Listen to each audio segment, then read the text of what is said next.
Nah, inilah di zaman Abu Bakar As-Siddiq, orang-orang yang seperti ini adalah orang-orang yang mengkufuri tentang kewajiban zakat. Ya, intinya zakat itu diwajibkan ya karena tadi ya dia selalu disandingkan dengan Al-Qur'an. Tentunya dia termasuk arkanul Islam ya, pondasi dalam beragama. Yang menariknya kalau kita lihat dibaca di ayat 267 surah Al-Baqarah, ini luar biasa ya. Eh, Ketika Allah Subhanahu wa taala memerintahkan kita untuk menunaikan zakat, maksudnya infak di sini zakat ya, ya ayyuhalladzina amanu anfiqu ya, maksudnya keluarkan zakat karena kita orang-orang beriman min thayyibat. Nah, ini kata kuncinya adalah dari harta-harta yang baik maka sabtum yang kalian usahakan. Berarti mafhum mukhalafahnya atau argumentum contrario-nya, tidak ada kewajiban atau tidak boleh seseorang menunaikan zakat kalau sumber hartanya tidak halal. Ya, itu yang salah satu ada di bunyi fatwa di kita di Indonesia. Eh, Penghasilan-penghasilan yang non halal itu tidak dikenai sebagai objek zakat, gitu kan? Bahkan dalam fatwa ditegaskan harta-harta yang tidak halal, misalnya hasil pembungan uang, ya, atau hasil judi online. Sekarang di Indonesia itu luar biasa. Jawa Barat ini menjadi apa sarangnya para mafia apa judi online ya. Karena terbesar data hari ini di Jawa Barat gitu kan. Misalnya ada harta hasil korupsi, hasil bunga atau investasi yang non halal, kemudian dia keluarkan zakatnya, maka ini tidak berpahala ya.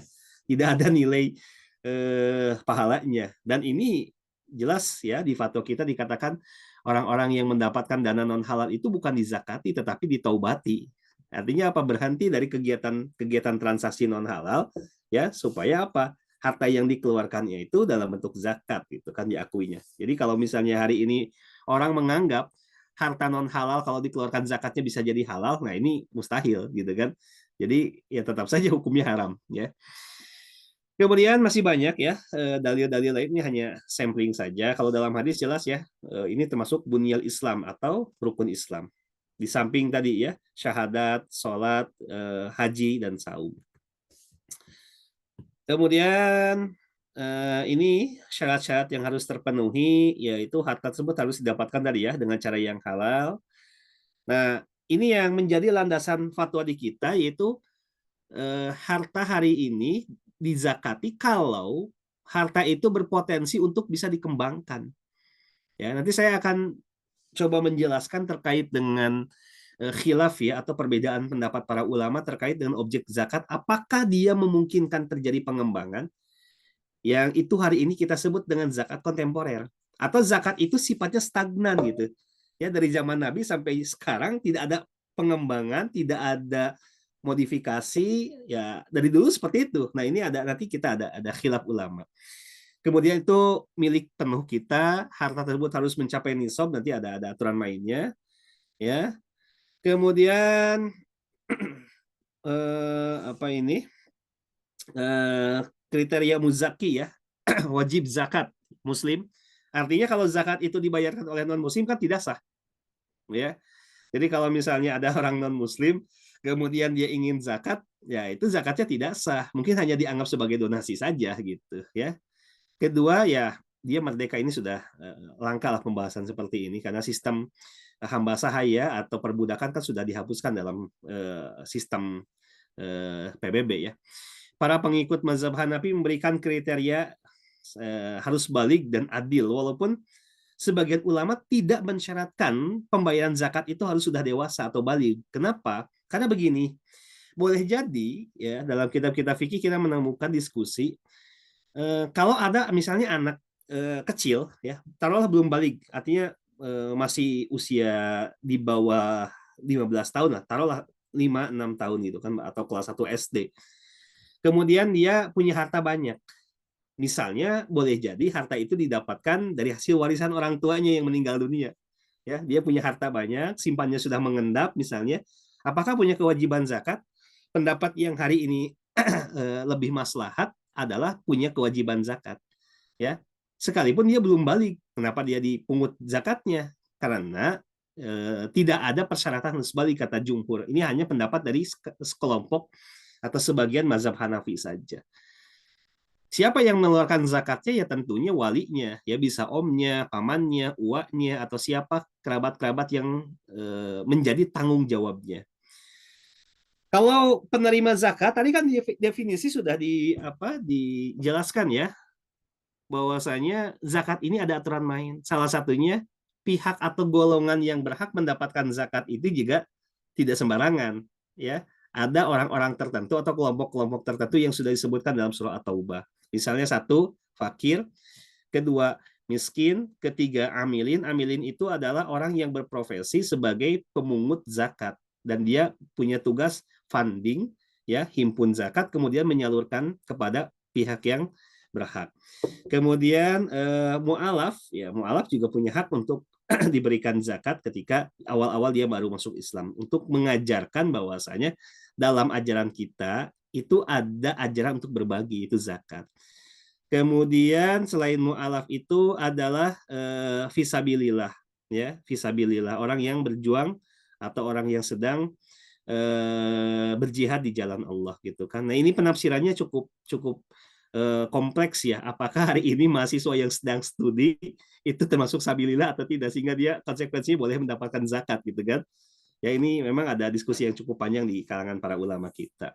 Kemudian Ibnu Sabil, ya orang yang kehabisan bekal dalam perjalanan, boleh jadi di kampung halamannya dia orang punya, ya dia berlebih finansial, tapi ketika dia safar ke sebuah tempat habis perbekalan, maka dia boleh mendapatkan zakat selama safar itu dilakukan dalam tujuan ibadah. Yang terakhir adalah riqab, hamba sahaya. Ya, kalau sekarang kan tidak memungkinkan ada hamba sahaya, tapi kan penafsirannya bisa kita perluaskan. Misalnya Syekh Rasid Ridho dalam tafsir Al-Manar, salah satu ulama pembaharu di Mesir, mengatakan kalau kita lihat hakikat dari hamba sahaya itu kan adalah orang-orang yang tidak memiliki kebebasan. Ya, kalau kita analogikan, kata Rashid Ridho, teman-teman kita yang hari ini di Palestina itu kan mirip dengan hamba sahaya karena dia sedang dalam posisi terjajah dan tidak memberikan kebebasan. Artinya zakat kita boleh diberikan kepada saudara-saudara kita yang berada di Palestina. Sekalipun kan idealnya zakat itu diberikan di sekeliling kita, tapi dalam kondisi tertentu di fatwa kita, itu zakat boleh didistribusikan ke teman-teman kita yang berada di Palestina. Ya, jadi kalau teman-teman hari ini di Manchester ada komunitas dan ingin berbagi, ya, bukan hanya berdonasi tetapi juga berbagi dalam bentuk zakat yang itu merupakan kewajiban kita. Nah, itu kan bisa salah satunya didistribusikan atau disalurkan kepada teman-teman kita yang berada di Palestina. Ya, tentunya mereka lebih membutuhkan itu kan. Ini yang tidak berhak nanti ya dalam prakteknya, hati-hati. Inilah orang-orang yang tidak berhak untuk mendapatkan zakat.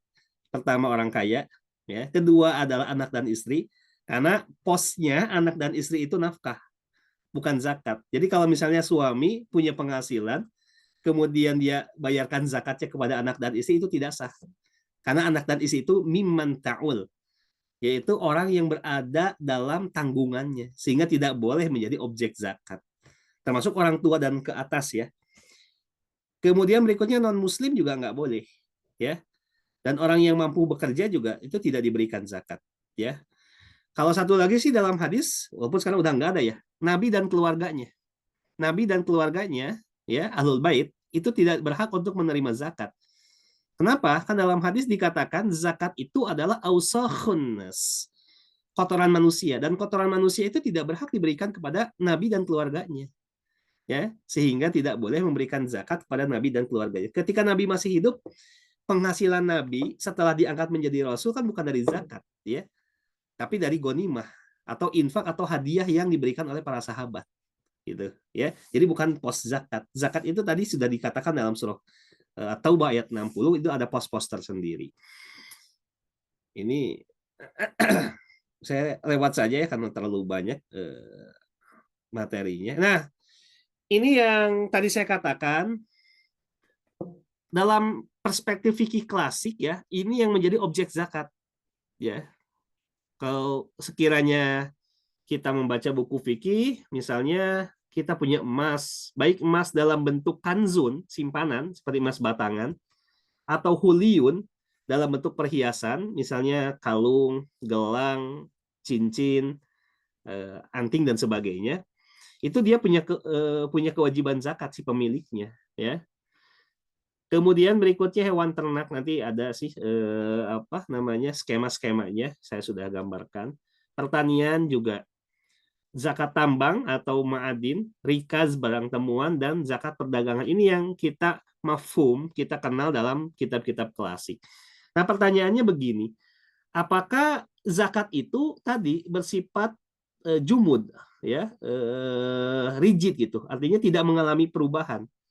Kalau pendapat pertama mengatakan zakat itu dia adalah bentuknya ta'abud. Ta'abud itu ibadah. Ibadah itu tidak boleh ada modifikasi, tidak boleh mengalami perubahan, ya. Sehingga zakat itu ya hanya ini saja, ya.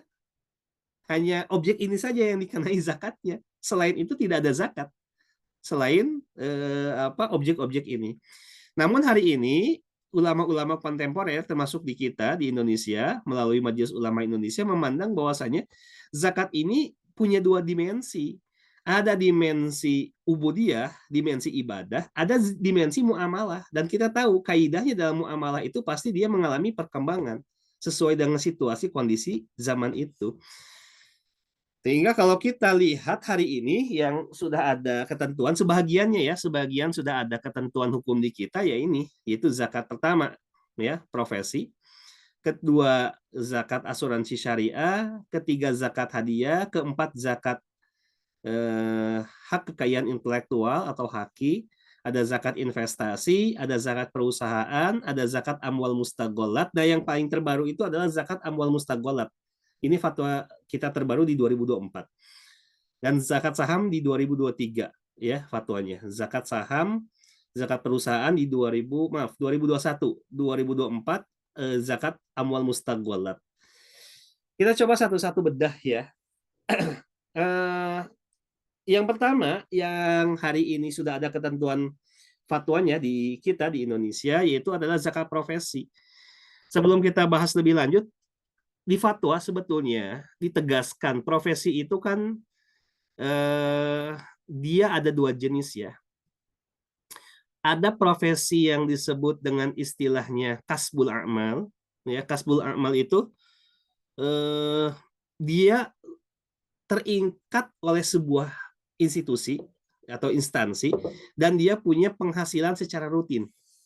Ya, misalnya Pak Andri sebagai seorang dosen, ya, itu kan terikat oleh institusi tertentu, kampus, dan punya penghasilan rutin sebagai dosen, ASN, ya, di corporate gitu kan, ya, BUMN dan sebagainya, para guru gitu kan. Dia termasuk kasbul a'mal, ya, artinya penghasilannya rutin. Nah, yang kedua yang termasuk di fatwa terbaru itu adalah mihanul hurrah. Mihanul hurrah itu apa? Dia berprofesi tetapi tidak terikat oleh instansi dan tidak punya penghasilan rutin. Tetapi sekali dia punya penghasilan, mungkin dapat jobnya besar gitu, ya. Nah, hari ini fatwanya adalah fatwa terkait dengan ini, zakat YouTuber atau pelaku kreatif digital lainnya gitu kan. Ini adalah orang-orang yang hari ini berprofesi tidak terikat oleh institusi tertentu, tidak ada rutin gaji setiap salary setiap bulannya, tetapi boleh jadi sekalinya dia dapat penghasilan ini luar biasa gitu. Maka ini nanti kita bahas bagaimana konsep zakatnya. Gitu. Nah, kita lihat di sini zakat profesi ya. Ini fatwanya berdasarkan fatwa nomor 3 tahun 2023 ya. Udah lama, ini hampir 21 tahun yang lalu fatwa ini dikeluarkan. Bahkan ditindaklanjuti oleh Undang-Undang nomor 23 tahun 2011 tentang pengelolaan zakat. Jadi zakat profesi ini hari ini bukan dalam bentuk fatwa saja, tetapi juga sudah dalam bentuk aturan regulasi yang mengikat. Itu undang-undang.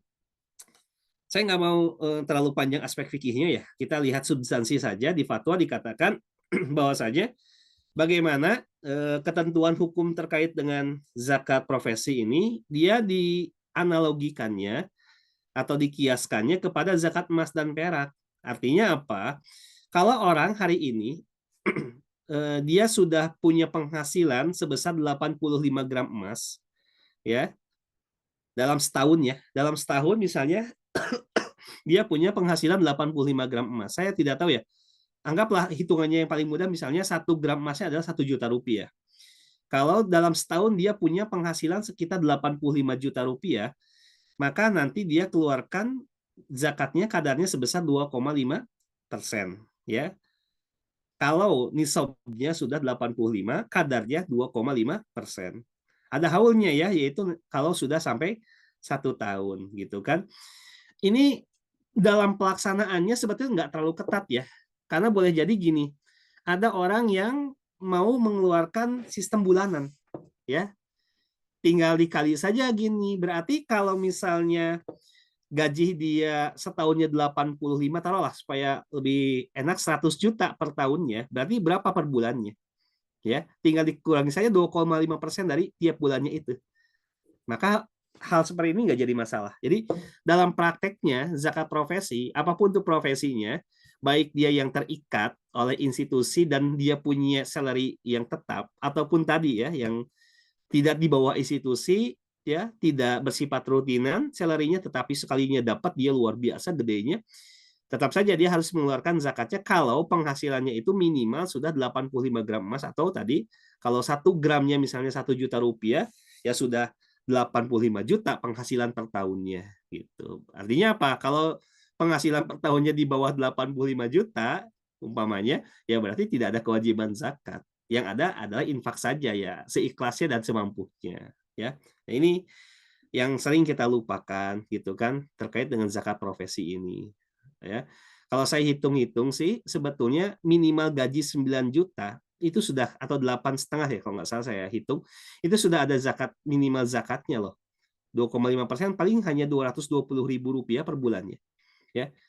Jadi ini kalau saya dosen sih kan, misalnya ada apa penghasilan yang sudah diberikan institusi, kemudian yang diberikan oleh negara dalam bentuk tunjangan sertifikasi, kan itu bisa digabung, kemudian dihitung, dan nanti kita keluarkan. Dan saya sudah hitung itu sudah lebih bahkan dari nisab kalau kita hitung-hitung ya. Jadi silakan dikeluarkan zakatnya ya, dan ini merupakan aturan yang bukan hanya dalam bentuk fatwa tapi juga sudah ada regulasi undang-undangnya. Kemudian berikutnya ini yang terbaru ya, masih hangat, di akhir bulan Mei kemarin dikeluarkan fatwa terbaru terkait zakat amwal mustagholat. Amwal mustagholat itu jadi gini. Kan tadi di awal saya katakan, zakat itu kan ada aturan mainnya ya. Tidak semua harta yang kita punya itu ada kewajiban zakatnya sebetulnya. Kalau saya punya rumah, semahal apapun rumah yang saya tempati, kalau saya beli rumah itu kan nggak ada zakatnya. Kalau saya beli mobil, semahal apapun mobil yang saya punya, itu kan nggak ada zakatnya. Ya, karena sifatnya kunyah. Apa kunyah itu? Digunakan bersifat konsumtif. Artinya saya pakai mobil buat saya keseharian, rumah itu adalah untuk saya tinggal. Semahal apapun, itu tidak ada zakatnya. Tapi lain halnya ketika saya beli mobil atau saya beli rumah, tujuannya bukan untuk saya tempati, tapi untuk diproduktifkan. Nah, itu baru ada zakatnya gitu. Nah, itu yang disebut dengan hari ini namanya amwal mustagholat. Kalau saya misalnya punya rumah, tujuannya saya bikin kos-kosan, atau misalnya saya punya mobil tujuannya untuk saya di taksi online kan, berarti kan ada keuntungan di situ. Nah, kalau keuntungannya sudah 85 gram emas, ya dihitung 1 tahun, sama dengan zakat profesi, dikeluarkan 2,5%. Kalau hitungannya tahunnya hijriah, ya. Kalau pakai tahunnya tahun Masehi, itu ada sedikit penambahan, yaitu 2,57%, karena kan hitungan harinya lebih banyak. Ya, jadi gitu ya. Perbedaannya apa? Kalau saya punya aset dan aset itu sifatnya konsumtif, maka tidak ada zakat. Tapi kalau aset itu diproduktifkan, ya misalnya Pak Andri nih, Pak Andri punya rumah, punya mobil, ya, atau rumahnya dikoskan karena sekarang tinggal di Manchester misalnya, ya, dan itu ada penghasilannya besar, misalnya dalam 1 tahun sudah sama dengan 85 gram emas, maka ada kewajiban zakat amwal mustagholatnya, itu sebesar 2,5% per tahunnya, ya. Jadi ini fatwa terbaru yang hari ini ada di kita. Berikutnya ini sama ya, zakat YouTuber ini sama dengan zakat profesi. Ya, tadi dia masuk ke dalam profesi yang tidak terikat oleh institusi tertentu. Ya, saya tidak tahu ya berapa sekarang hasil konten dari per tahunnya ya, itu apakah sudah memenuhi 85 gram emas atau tidak. Tapi andaikan, saya yakin pasti lebih dong ya, kalau orang hari ini view-nya banyak ya, follower-nya banyak gitu kan, subscribe-nya juga banyak, pastilah saya kira ini penghasilannya lebih dari 85 gram emas ya. Maka ada kewajiban zakatnya bagi para YouTuber, selebgram, TikToker, dan sebagainya. Maka kewajiban zakatnya sama dengan zakat profesi. Tapi ada aturan main yang harus dipahami. Ya, pertama, jenis usaha atau kontennya harus konten yang nggak bertentangan dengan syariah. Jadi mohon maaf ya kalau konten-konten yang negatif, misalnya konten-konten pornografi, konten-konten yang melanggar aturan-aturan syariat, itu tidak ada kewajiban zakatnya karena kontennya sendiri dia berdosa. Ya, isinya adalah konten-konten yang tidak bermanfaat, melanggar aturan syariat. Kemudian berikutnya juga penghasilan dari YouTuber, selebgram dan sebagainya yang kontennya bertentangan dengan peraturan syariat ya. Itu konten-konten yang di dalamnya ada unsur pornografi, asusila, gibah ya, ngomongin orang gitu kan. Namimah, ada unsur-unsur gosip ya, ada unsur judi, penistaan agama dan sebagainya, pokoknya konten-konten yang negatif, maka itu tidak dijadikan sebagai objek zakat. Tadi di awal saya katakan zakat itu harus bersumber dari kekayaan yang halal. Kemudian juga di sini ada zakat perusahaan ya. Kalau zakat perusahaan ini nanti ketentuan mainnya berbeda dengan zakat profesi, gitu kan? Ya. Ketentuan nisab dan kadar zakat perusahaan merujuk pada beberapa zakat harta. Tergantung perusahaannya di bidang apa. Kalau misalnya perusahaannya di bidang perdagangan, maka mengikuti pola zakat perdagangan. Kalau dia perusahaannya di bidang pertanian, maka mengikuti pola zakat pertanian. Artinya zakat pertanian itu setiap dapat profit dia dikeluarkan 5-10%, tidak harus menunggu setahun ya dan sebagainya gitu kan. Tergantung perusahaannya di bidang apa dulu nih. Ini zakat saham juga terbaru ya fatwanya di 2021 di Ijtima yang ke-7 ya, karena Ijtima Ulama Komisi Fatwa se-Indonesia itu 3 tahun sekali ya. Yang 2001 salah satu yang dibahas adalah zakat saham. Jadi kalau zakat saham ini ya sama, dia punya kewajiban zakatnya kalau misalnya pemilik sahamnya orang Islam. Tadi kan saya di awal sudah katakan ya, Muslim itu punya kewajiban untuk membayar zakat. Kemudian juga ada nisabnya telah sampai 1 tahun. Persyaratannya kalau zakat saham itu ada beberapa ketentuan. Nah, sebelum kita melihat bagaimana pola pengeluaran zakat saham, kita lihat dulu dawabit saham itu harus yang syariah ya, yang sesuai dengan aturan hari ini di Indonesia. Karena setiap negara punya dawabit atau standar tertentu dalam menentukan kriteria sesuai syariah atau tidak saham itu, gitu kan. Nah, di kita yang pertama jelas ya, sahamnya harus tidak bertentangan dengan prinsip syariah. Kalau saya tambahkan hari ini, tidak bertentangan juga dengan peraturan perundang-undangan. Ya, jadi hari ini di fatwa-fatwa kita di Indonesia itu selalu kalimatnya tidak bertentangan dengan syariah dan tidak bertentangan dengan peraturan perundang-undangan. Pertama, tadi ya halal lah ya, objek perusahaan sahamnya. Kemudian yang kedua, total utang yang berbasis bunga ya atau riba itu dibandingkan dengan total aset tidak melebihi 45%. Nah, ini screening di negara kita masih agak longgar syariah compliance-nya gitu. Beda dengan di negara-negara Timur Tengah. Timur Tengah mungkin lebih kecil ya daripada 45%. Ini kan hasil ijtihad ya. Artinya standar setiap negara berbeda. Saya tidak tahu kalau di Inggris standar screening syariahnya berapa persen untuk dikatakan sebagai syariah compliance-nya. Kemudian juga pendapatan yang tidak halal, misalnya seperti deposito dan sebagainya, itu tidak lebih dari 10%. Ya, maka kalau ini terpenuhi, maka dianggap sebagai saham-saham yang syariah. Ketika dia diakui sebagai saham syariah, maka konsekuensi hukumnya ada zakat saham. Ya, siapa yang dia punya kewajiban untuk mengeluarkan zakat saham? Pertama, pemegang saham ya adalah pihak yang wajib mengeluarkan zakat saham yang dimilikinya. Kedua, pemegang saham boleh mewakilkan kepada perusahaan untuk mengeluarkan zakat saham atas namanya. Ketiga, perusahaan yang telah mengeluarkan zakat, kewajiban zakat atas para pemegang sahamnya telah gugur. Ya, karena tidak ada double kewajiban dalam zakat itu. Penentuan haul zakat saham mengacu kepada perhitungan hijriyah ya. Seperti sekarang kan Robiul awal ya, dan seterusnya. Cara mengeluarkan zakat saham, pertama jika saham yang dimiliki itu dimaksudkan untuk diperjualbelikan, maksudnya trading, gitu kan, ketentuannya mengikuti zakat perdagangan, ya. Jadi kalau niatnya trading, ya pasti karena dia jual beli, maka sahamnya saham perdagangan. Jika saham yang dimiliki tujuannya adalah jangka panjang, maksudnya dividen gitu kan, maka caranya mengeluarkannya satu, saham perusahaan industri, ya, jasa, ya, dan sebagainya mengikuti zakat mustaqbalat tadi, aset produktif. Jika sahamnya adalah saham pertanian, mengikuti pola pertanian. Tadi saya katakan 5-10% setiap dapat profit atau dividen.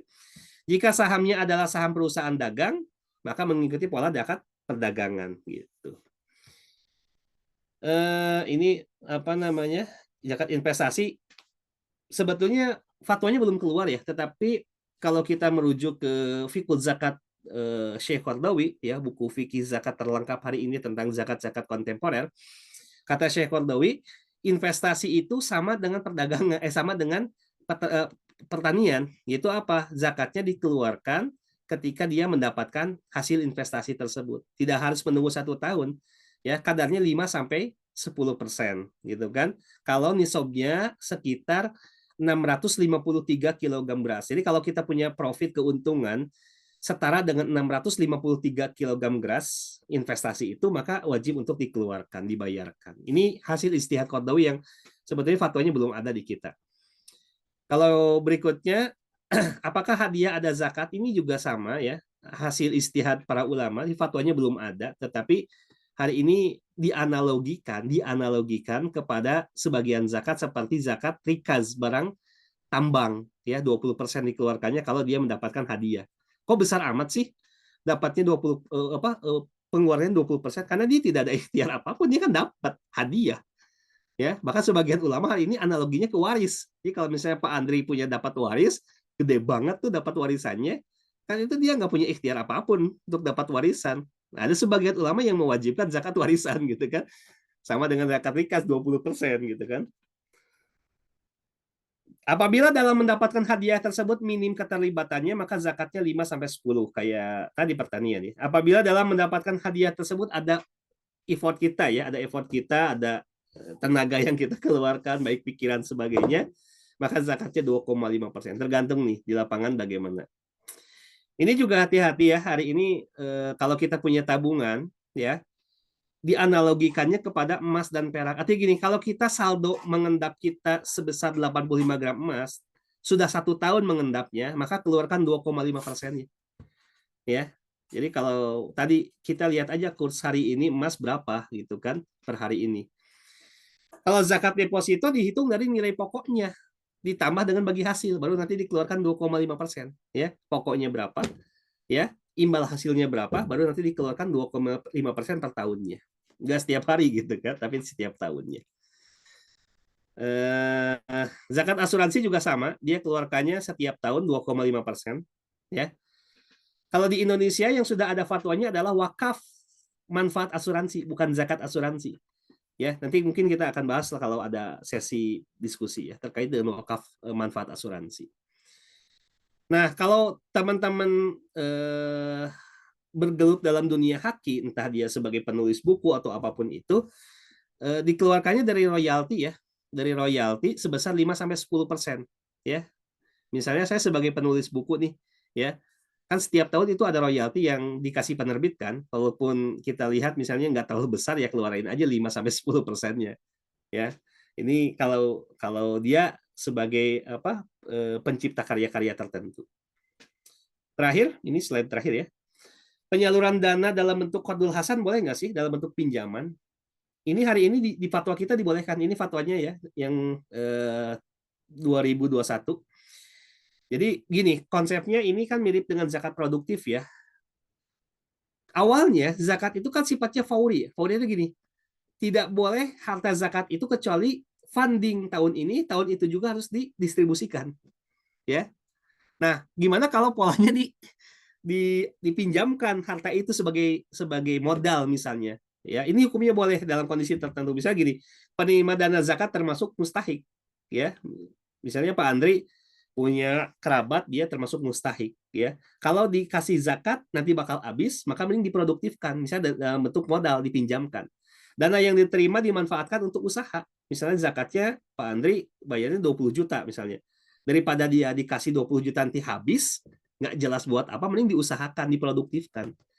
Ya, nanti pihak amil kalau lewat Baznas kalau di negara kita harus selektif dalam menyalurkan dana. Pemegang zakat harus mengembalikan sesuai dana yang diterima, ya. Apabila mustahik belum mampu mengembalikan hingga jatuh tempo, ditangguhkan. Kalaupun memang usahanya pailit, ya, bangkrut, boro-boro mengembalikan modal, dia aja lost capital. Ya sudah, itu tidak usah ditagih karena sudah selesai, kan dianggap zakat sudah selesai. Ya, jadi dalam kondisi tertentu ini di fatwa kita 2021 dibolehkan zakat dalam bentuk qardul hasan, artinya zakat kita pinjamkan untuk usaha produktif gitu. Ya. Ini bukan dalam bentuk pinjaman tapi modal skema bagi hasil gitu. Ini boleh di kita dibolehkan seperti ini. Saya kira itu dulu mungkin ya materi terkait pengantar ya. Saya nggak terlalu banyak aspek fikihnya karena waktunya cuma 45 menit dan lebih 2 menit ya Pak Andri di sini. Oke, Oke, untuk itu saya kembalikan ke Pak Andri. Mangga Pak Andri. oke, terima kasih Pak Panji ya atas materinya. Eh, jadi kita akan banyak diskusi ya hari ini ya. Jadi memang review untuk materi ini, jadi memang ternyata zakat itu eh, kontemporer ya, pada saat ini memang banyak ulama-ulama yang hilaf ya, terjadi perbedaan pendapat ya terkait dengan objek zakat tadi. Yang kita tahu kan sebelumnya klasik itu zakat fitrah ya, zakat mal emas itu. Tapi sekarang karena eh, perkembangan zaman ya, jadi objek zakat itu semakin berkembang ya. Apalagi sekarang ada blockchain ya, kripto mungkin tambah juga ya investasi-investasi yang terus berkembang saat ini yang mungkin para ulama-ulama fikih mungkin berpikir ya bagaimana ini secara hukum ya fikihnya. Oke, langsung saja apakah ada yang mau bertanya? Boleh di ini silakan atau ini ada dari chat ya. Oh, ini Pak Mas Teo ya, Pak Mas Teo ya, Pak Tutut. Eh Mas Teo beli rumah tahun 2020 sampai sekarang belum pernah saya tempati dan dari awal saya niatkan untuk investasi. Apakah ada zakatnya? Zakat rumah tadi, Pak? Pak Panji. Ya, kalau itu belum menghasilkan keuntungan, ya, hanya sebatas rencana dan tidak ada keuntungan yang didapat misalnya selama dari 2021 ya Pak Andri tadi ya, maka belum Ya. ada zakatnya. Kan tadi istilahnya mustagholat. Mustagholat itu artinya hasil dari usaha produktif. Jadi kalau misalnya Hmm. belum ada hasilnya, belum ada kewajiban. Beda halnya misalnya dari 2021 itu sudah ada penghasilan sebesar 85 gram emas, maka ada kewajiban zakatnya. Saya kira itu ya, simpelnya. Ya. Lihat dulu aja, sudah ada penghasilannya atau belum gitu. Jadi kalau belum menghasilkan tadi kemana? Ke Jakarta ya? Iya, zakat mal, Dua- tetapi delapan- namanya di kita 85%. Ke zakat mal, tapi di kita itu spesifik namanya mustagholat, yaitu apa? Zakat Mustagolat. aset-aset produktif yang hasilnya. Jadi gini, dikeluarkan itu bukan dari pokoknya ya. Ini sekarang agak sedikit banyak yang belum paham ya terkait zakat mustagholat di fatwa kita.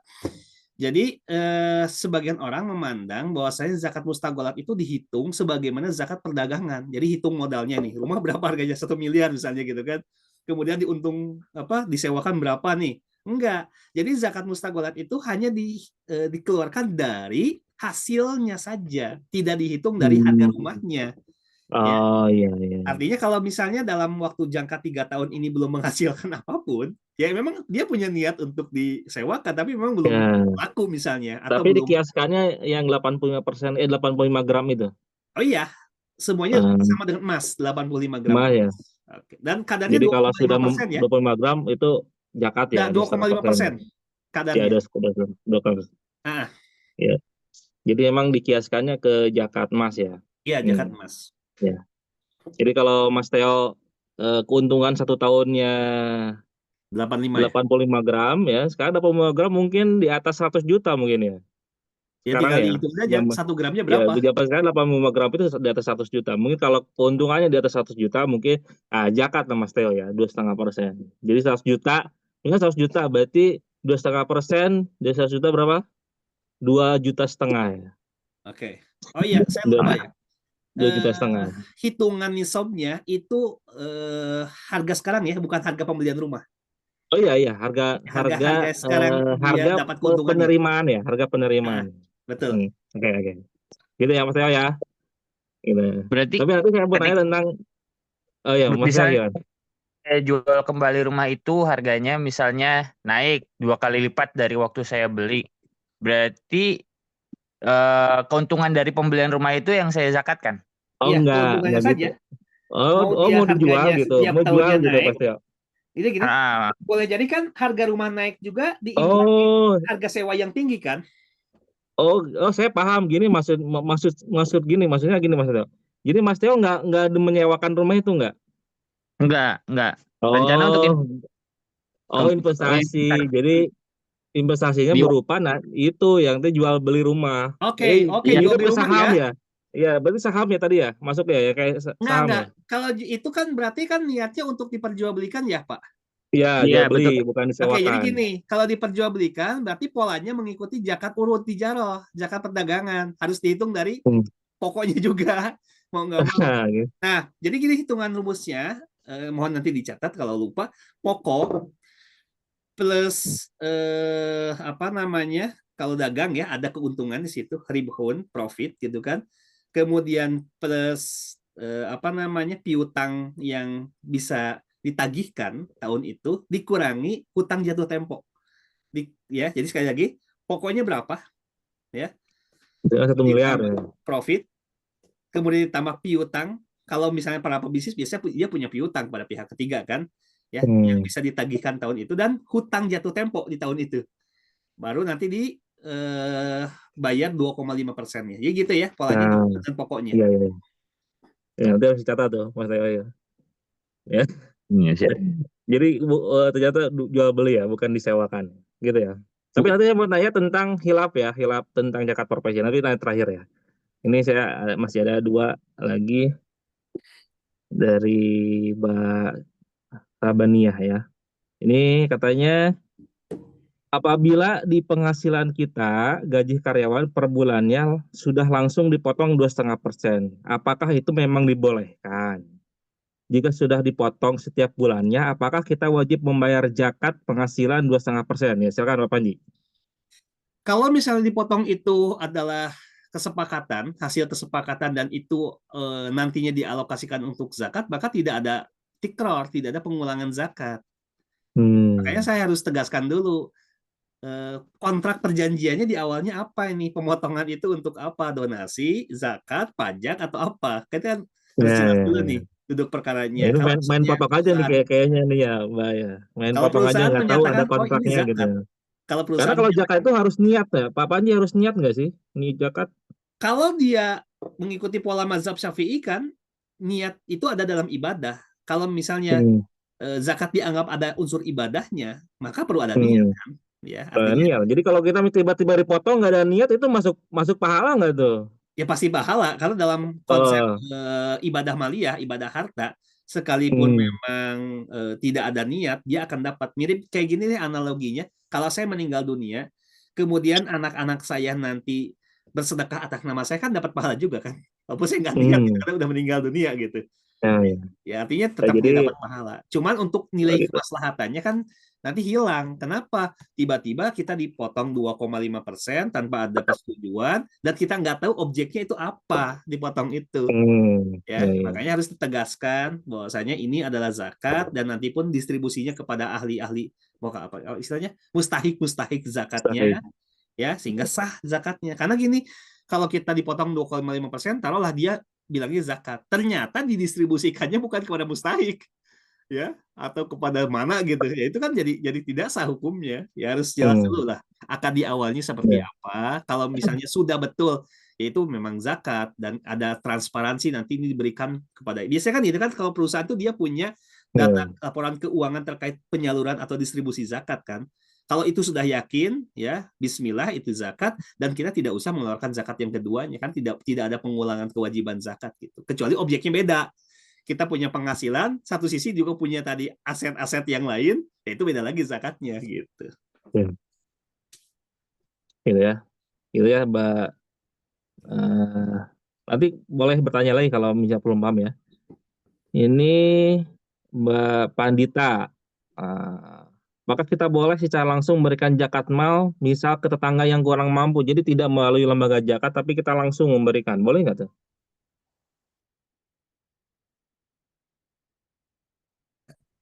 Hakikatnya Pak kan Panji? sebetulnya selama termasuk mustahik ya, misalnya dia fakir atau miskin ya, misalnya gitu kan, maka itu hukumnya sah ya. Cuman kan di undang-undang ataupun dalam praktek-praktek yang dilakukan para sahabat itu kan dibuat konsepnya, distribusinya ke jami zakat, kalau bahasa kita ya apa namanya, lembaga zakat Baitul gitu. Mal.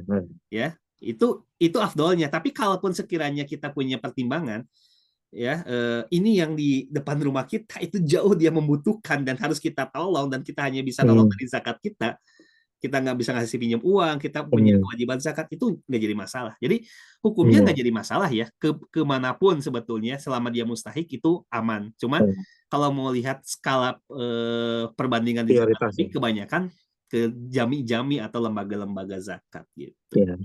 Jadi idealnya memang disalurkan melalui lembaga zakat ya. Ya, itu Karena yang banyak konsep ya. sosial, ada banyak konsep sosial. Kenapa? Bahkan ada dalam surat apa tuh yang Hud Amwalihum itu? Itu masih di At-Taubah ya. Taubah ya, surat Taubah ya. Iya, Jadi memang At-Taubah. Min ada amwalihim shadaqatan banyak gitu. itu ya. Tapi kalau darurat ya boleh lah. Jadi ini Mbak Tata, kalau darurat boleh. Kayak tadi misalkan, oh ini perlu dibantu, tapi alangkah lebih baiknya memang melalui lembaga zakat ya. Kemudian Mas Mufari, ini untuk penghasilan yang perlu dikeluarkan, apakah dihitung jumlah penghasilan suami istri atau penghasilan pribadi? Itu gimana Pak Panji? Iya, zakat itu kan Penghasilan. sifatnya individual ya. Jadi tidak bisa dibebankan kepada dua subjek gitu. Kalau suami punya penghasilan, istri punya penghasilan, masing-masing kan berdiri sendiri.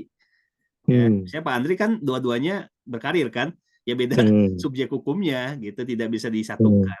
Ya, jadi satu subjek ya satu kewajiban gitu. Ya. Jadi masing-masing ya, Mas Mufari ya. Ya, betul. Masing-masing.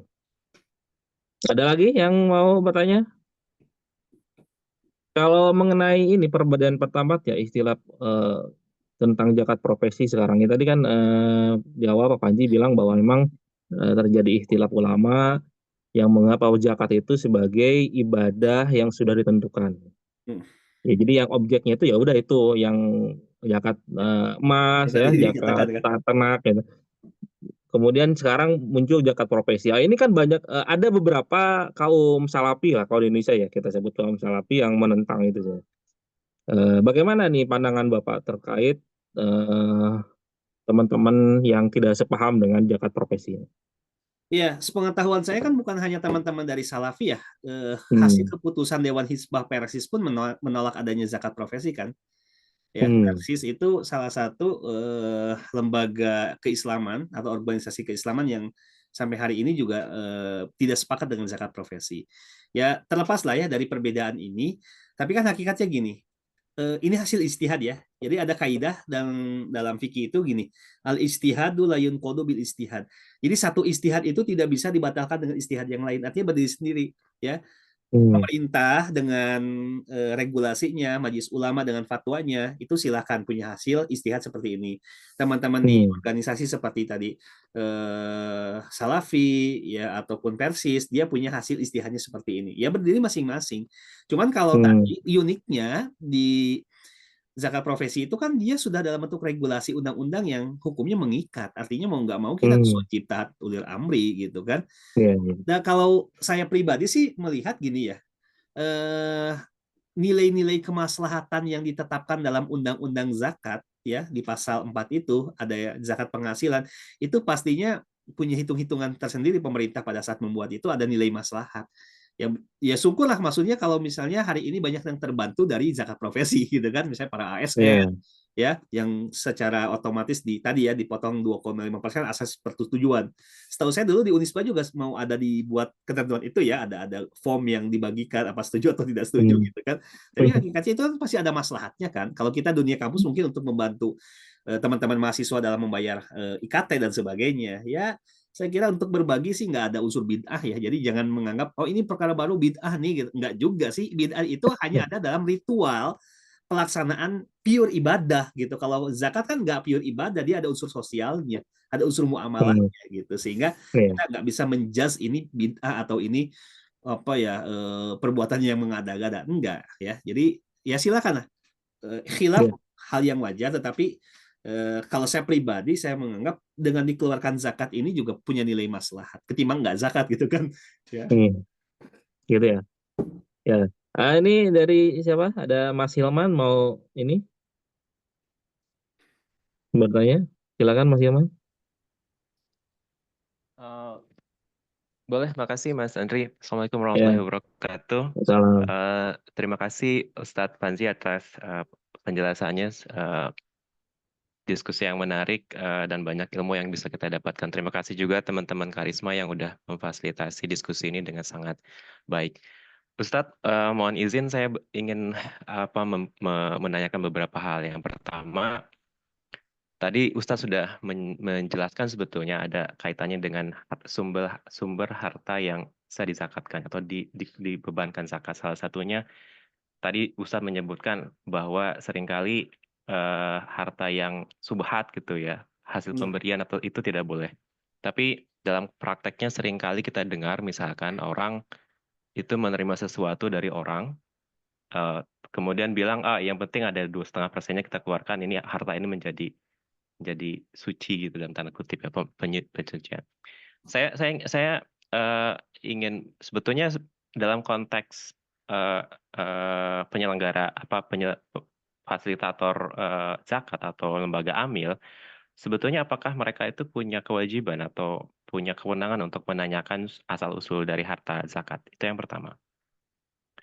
Yang kedua, tadi Ustadz menyampaikan bahwa di dalam banyak kasus atau di dalam hal muzaki atau penerima zakat itu masih banyak pertentangan di antara para cendekiawan Muslim gitu ya. Salah satunya misalkan yang fisabilillah tadi, apakah misalkan student atau mahasiswa itu boleh juga mendapatkan harta, mendapatkan zakat misalkan sebagai muzaki. Nah, pertanyaan saya adalah, apakah kita boleh di dalam isu yang masih dipertentangkan itu, apakah kita sebagai orang yang ingin mengeluarkan zakat, apakah kita boleh meyakini satu hal dan kemudian mengeluarkan zakat kita berdasarkan keyakinan kita, misalkan kita menganggap bahwa ada seseorang mahasiswa yang kehilangan scholarship-nya misalkan, itu kita anggap sebagai satu pihak yang boleh menerima harta dan kemudian kita keluarkan. Itu apakah diperbolehkan gitu? Kita mengikuti satu keyakinan dan kemudian kita keluarkan. Yeah. Yang ketiga, ini mohon izin Mas Andri, saya sekaligus borong 4 pertanyaan.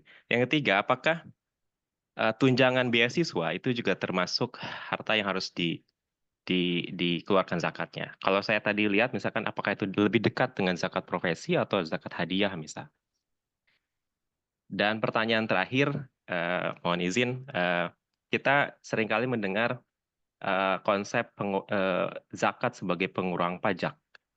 Saya ingin tahu, mendapat pencerahan lebih lanjut dari Ustadz Panji, bagaimana konsep ini kemudian bisa diterapkan dan apakah saya ingin mendengar pandangan Ustadz Panji secara umum, apakah ini memang sesuai syariat atau bagaimana gitu dalam konteks hukum fikihnya. Terima kasih. Ya, baik.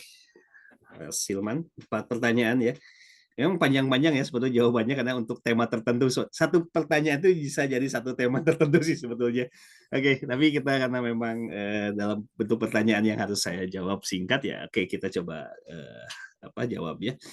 Yang pertama, tadi saya ingatnya dari nomor 2 ya. Yang pertama, oke. Berkaitan dengan harta non halal ya. Kalau kita lihat kita bedakan ya, mana harta yang non halal secara zatnya, ada harta yang non halal dari segi cara memperolehnya. Di fatwa kita yang tidak termasuk objek zakat itu adalah harta-harta yang diperoleh dengan cara yang tidak dibenarkan, bukan yang zat yang misalnya gini, ada benda-benda yang zatnya haram seperti mohon maaf babi ya, khomer gitu, itu kan zatnya itu nggak halal gitu kan, haram.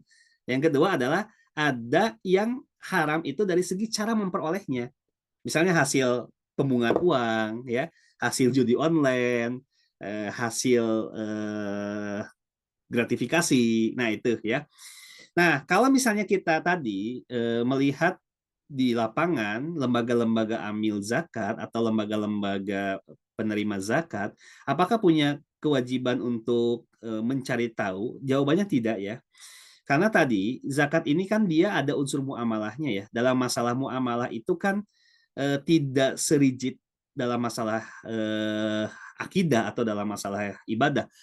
Sebagaimana praktek Nabi ya, praktek Nabi bahwasanya ketika Nabi wakan Rasulullah SAW rohana dir'ahu min hadid ila Yahudi liyabi'u ta'am. Nabi pernah membeli gandum kepada orang Yahudi. Tapi Nabi tidak punya uang. Maka solusinya adalah dengan cara menggadaikan baju perangnya yang terbuat dari besi ya, sebagai jaminan hutang ya. Nah, ketika Nabi membeli makanan gandum, Nabi kan tidak tanya dulu nih ya kepada orang Yahudi, ini dana kamu dari mana, halal atau enggak halal. Kalau kita lihat kan secara tekstual di dalam Quran surah An-Nisa ayat 160-161, kebiasaan orang Yahudi itu apa sih? Prakteknya kan riba, pembungan uang. Tapi kan di sini Nabi ketika pinjam uang kepada orang Yahudi untuk beli makanan nggak nanya dulu nih, ini kamu dari mana, uangnya halal enggak? Enggak juga. Ini kata para ulama menunjukkan bahwasanya dalam bermuamalah itu tidak ada kewajiban untuk kita mencari tahu dari mana sumber dana orang yang berinteraksi dengan kita. Ya, kecuali memang itu kalau patut diduga dan memang oleh undang-undang harus dipertanyakan baru itu. Ya, misalnya lembaga zakat khawatir ini dana misalnya hasil korupsi gitu kan, dan ini bisa berbahaya, bisa karena gratifikasi atau pencucian uang, money laundering, itu baru kita harus waspada. Tapi kalau dalam skema umum misalnya ini hasil pembungaan, nggak ada kaitan dengan tindak pidana atau hasil yang lainnya yang dinyatakan mungkin tidak halal, itu tidak ada kewajiban ya. Bahkan di fatwa apa namanya Lajnah Daimah Saudi Arabia, bahkan juga termasuk di Darul Ifta Mesir ya, karena Mesir itu dia lembaga fatwanya resmi di bawah negara, beda dengan di kita di Indonesia, Majelis Ulama kan tidak di bawah negara tapi independen gitu. Nah, di dua negara tersebut dikatakan hasil-hasil penghasilan yang non halal seperti tadi pembungaan uang atau hasil-hasil yang lain yang tidak halal itu ketika diberikan kepada fakir miskin maka hukumnya statusnya boleh alias halal gitu ya, tanpa harus menjelaskan bahwa ini hasil ini loh, nggak juga, itu tetap halal kepada orang lain. Bahkan di fatwa mereka terbaru itu dibolehkan juga untuk dan kalau bahasa kita seperti pembangunan masjid. Ini kan dulu sempat ya di kita ada pemahaman masjid itu nggak boleh dari sumber yang nggak halal loh. Sebagaimana pembangunan Ka'bah pada zaman jahiliyah kan sumbernya halal semua. Tapi hari ini ulama-ulama Saudi sendiri dan ulama-ulama Mesir itu mereka sudah punya fatwa di lembaga mereka, lembaga fatwa yang diresmikan oleh pemerintah mereka, bahwasanya harta-harta yang non halal yang diberikan kepada fakir miskin bahkan untuk pembangunan masjid itu dibolehkan hari ini. Ya kalau kita tadi tarik ke dalam kasus zakat, kalau ada lembaga zakat hari ini yang memang dia menerima dari harta yang tidak halal, maka tidak ada kewajiban untuk diaudit terlebih dahulu si muzakinya gitu. Kamu ini halal nggak sih? Ya nggak usah juga ya. Mirip lah kalau kita lagi transaksi, misalnya saya punya usaha restoran, apakah setiap konsumen pengunjung saya harus tanya dulu kan, Mas mau makan di restoran saya, kamu halal nggak sih hartanya gitu kan? Nggak juga ya, terserah lah dia mau seperti apa, karena kaidah fikihnya gini ya, al haramu haramu ala kasibihi faqat dunna min zalika bitoriqatil mubah, kaidahnya gitu ya, haram ini hanya jatuh dan berlaku bagi si pelaku yang mengusahakan dana haram itu saja, tidak berlaku kepada pihak lain yang dilakukan dengan cara yang dibenarkan secara syariat. Jadi gitu ya, Mas Ilman, nggak usah khawatir gitu kan kalau misalnya kita bermuamalah dan kita nggak tahu itu ada unsur halal atau enggaknya, atau mungkin bahkan itu juga teridentifikasi tidak halal, ya itu bukan urusan kita. Ya selama kita transaksinya dengan dia sesuai syariat, saya kira itu nggak jadi masalah. Ya, ini yang kedua ya. Ini yang pertama ya tadi ya. Oke. Yang kedua tadi terkait dengan visabilillah ya. Seingat saya tadi terkait dengan visabilillah. Jadi kalau misalnya begini ya, di Indonesia kan tahun 89 kalau nggak salah, itu kan sudah ada fatwa terkait dengan dana zakat itu boleh untuk beasiswa. Itu fatwa sudah ada, udah lama banget ya. Setahu saya 89 atau 90-an, sudah 35 tahun yang lalu fatwanya sudah ada. Ya, jadi di Indonesia ulama kita hari ini memandang bahwasanya mahasiswa student itu dianggap sebagai sabilillah yang dia berhak untuk menerima zakat gitu kan. Jadi di fatwanya sudah ada, kalau itu nggak usah khawatir ya, di Indonesia udah lama banget lah. Fatwanya belum direvisi dan belum dicabut sampai hari ini ya. Kemudian yang ketiga terkait dengan apa namanya, saya lupa ya Mas, dugaan ini ya kalau nggak salah tadi. Beasiswa ya. Kepada rekan yang memang sudah habis masa beasiswanya atau apa ya tadi kalau nggak salah. Itu juga dibolehkan kan sebetulnya? Enggak gini. Penerima beasiswa apakah wajib zakat nggak? Oh iya, Penerima saya beasiswa. lupa. Oke. Ya. Penerima beasiswa wajib zakat tidak. Kalau kita analogikan ke zakat hadiah kan beasiswa kayak hadiah kan. Makanya dalam bahasa Arab mukafa'ah namanya kan beasiswa itu. Ya, dianalogikan kepada hadiah. Kalau tadi ada effort kitanya, misalnya ya kan pasti beasiswa pasti ada usaha kita kan, itu dikeluarkannya nggak sebesar kita nggak dapat apa, nggak keluar kerja apa-apa, yaitu sekitar 2,5%. Ya amannya sih dikeluarin aja 2,5%, itu sudah insya Allah aman ya. Jadi analoginya ke zakat hadiah, nggak bisa ke zakat profesi ya, karena memang ini bukan profesi gitu kan. Karena kalau profesi itu kan yang tadi saya katakan gitu kan, ada yang kasbul amal ya di bawah institusi dan dia dapat rutinan salarinya, atau yang tadi gitu kan. Dan kalau profesi itu kan artinya ada pekerjaan yang dilakukan. Kalau beasiswa kan bukan pekerjaan gitu kan, tapi tuntutan belajar gitu. Ini yang harus dibedakan. Tapi kan hakikatnya sama ya, kalaupun mau dianalogikan ke profesi juga sama 2,5% kok gitu keluarkan zakatnya gitu. Dan itu saya nggak tahu ya pola zakatnya per tahun atau sekaligus dalam masa studi itu atau seperti apa. Jadi pola zakatnya bisa mengikuti gitu kan. Yang terakhir terkait dengan tadi ya, hasil dugaan bahwasanya asumsi kan sifatnya. Kalau asumsi itu dibangun berdasarkan dalil ya, artinya kita punya pegangan minimal pendapat ulama ya untuk menjadikan argumentasi untuk kita beraction gitu kan, untuk kita melakukan suatu perbuatan, itu nggak jadi masalah ya. Selama satu, belum ada regulasi yang mengatur, kedua, di negara tersebut tidak ada fatwanya. Misalnya tadi ya, terkait dengan penafsiran ini, itu kan asumsi semua ya. Kalau bahasa agamanya zon semua itu ya, zon ya, sifatnya dugaan, praduga gitu kan. Selama itu ada pegangan ulama yang bisa kita jadikan sebagai landasan berargumen, saya kira itu nggak jadi masalah ya, karena memang dalam dunia fikih ini dia sifatnya elastis kan, nggak serigid dalam bidang akidah ya. Yang penting kita punya sandaran deh, dan saya yakin ya setiap perilaku apapun itu minimal pendapat ulama pasti kita bisa menemukan ya. Dalam hal apapun itu saya kira pasti ada ulama-ulama yang punya pendapat, yang pendapat itu bisa dijadikan sebagai sandaran untuk kita berargumen. Saya kira itu ya Mas Hilman. Oke, terima kasih. Ini cukup jelas ya. Ini memang boleh ya tadi tentang tidak perlu ditanya bagaimana sumber harta ya, kecuali memang kalau sudah jelas ya tadi yang zatnya misalkan perusahaan bir ya, itu ditolak pasti nggak ya? Perusahaan bir mau zakat itu Pasti pasti harus ditolak ditolak ya. lah. Itu harus ditolak itu.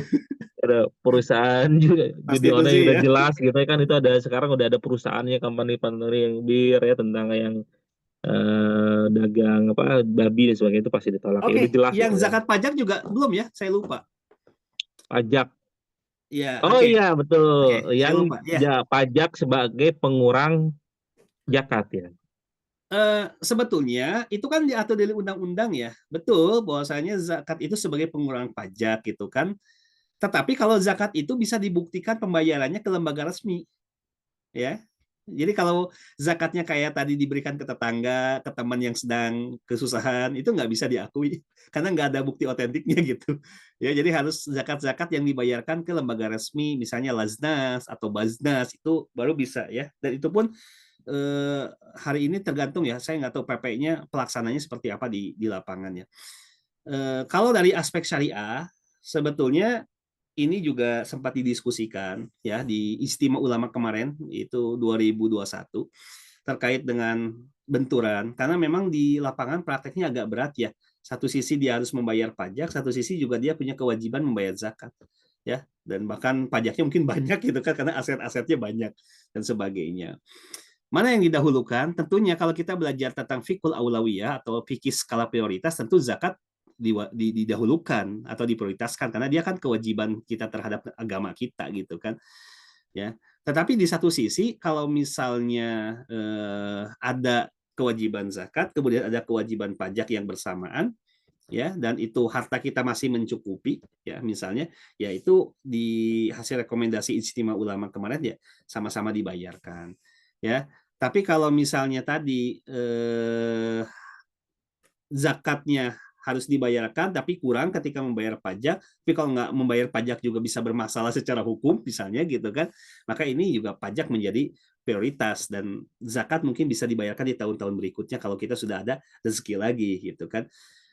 Saya tidak mau membenturkan ya karena memang negara kita di Indonesia hari ini masih tergantung dengan pajak salah satu pendapatannya. Kalau dibenturkan di dalam pembahasan fikih ya tentunya gitu kan.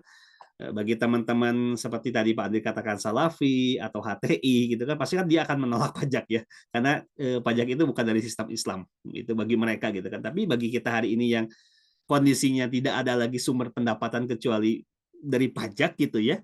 Itu pendapat Syekh Qardawi di Fiqh Zakat mengatakan itu doribah namanya, yaitu apa?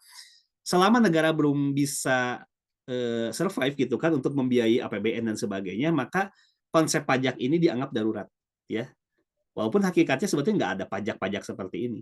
Bahkan teman-teman Salafi kan agak keras ya. La yadkhulul jannah sahibul makas. Tidak akan masuk surga, maksudnya masuk neraka. Ya, orang yang kerjanya memungut pajak gitu kan. Artinya ya pekerjaan pajak itu pekerjaan yang diancam dengan neraka. Dan hadisnya memang ada dan sahih hadisnya gitu kan. Tetapi kan sekali lagi ya hadis itu juga hari ini di kalangan para ulama masih ada perbedaan pendapat. Maksudnya sohibul makas itu atau pemungut pajak itu pajak seperti apa? Apakah pajak-pajak seperti yang diberlakukan oleh negara atau pajak-pajak ilegal? Ya, pajak apa istilahnya? Japrem ya, Pak Andrea? Apa? Pajak preman itu apa sih Pungli namanya? ya, pungli ya, pungli. Pungli-pungli itulah. Nah, Pungli. pungli ya. Sebagian ulama Pungli. menafsirkan, nah yang dilarang oleh Nabi yang diancam oleh neraka itu adalah pungli-pungli itu gitu kan, bukan pajak yang diberlakukan oleh negara dalam bentuk regulasi dan ada tersistem gitu kan.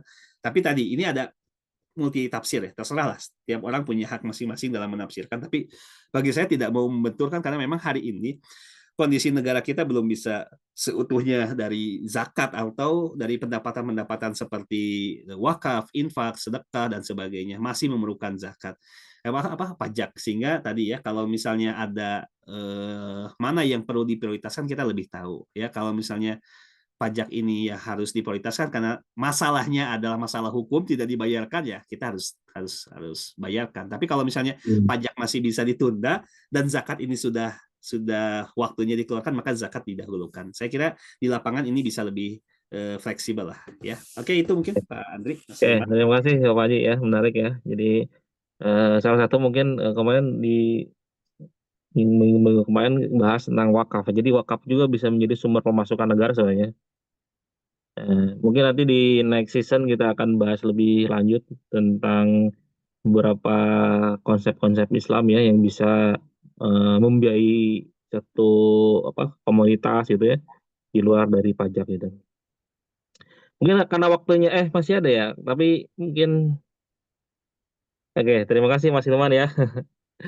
Jadi memang kita sebagai muslim memang kadang-kadang ya gimana lagi ya, ya kita diwajibkan zakat, ya kemudian ada pajak juga ya gimana lagi ya, kita nikmatin aja ya, ya bayar aja gitu ya, dinikmatin. Tapi tadi konsep pengurang pajak itu menjadi menarik ya. Jadi mungkin sebagian teman-teman kita nggak tahu gimana prosesnya, tapi mungkin di perusahaan mungkin sudah aja, sudah ada mungkin ya, sudah otomatis mungkin ya, di perusahaan mungkin ya, di beberapa instansi yang mewajibkan zakat, dan itu otomatis terpotong pajaknya ya. Saya dengar beberapa kali dengar gitu ya, di BUMN ada beberapa BUMN yang mewajibkan zakat dan memang sudah otomatis terpotong pajaknya.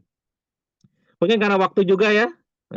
Terima kasih Pak Panji ya, semoga kita masih bisa bertemu lagi ya. Dan ini menjadi satu keberkahan hari ini, ilmu yang bermanfaat untuk Pak Panji dan semua yang mendengarkan.